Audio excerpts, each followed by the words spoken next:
itong dalawa. Matapang pa itong dalawa eh. Sama ko. Totoo ka, lalulutan. Oo, lulutan. Hawak kayo dito para lumutang kayo. Hindi yung umupo. Katulad ng ginawa nila. Okay na. Isa, takpan mo yung lugar para dito ako po kami ha. Kita niyo. Oo, dito lang kami. Yan. Alright. Ready? Ready? One.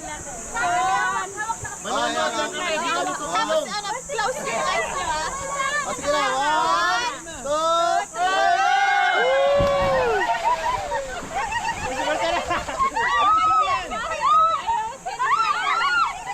Ilang ko rin tayo.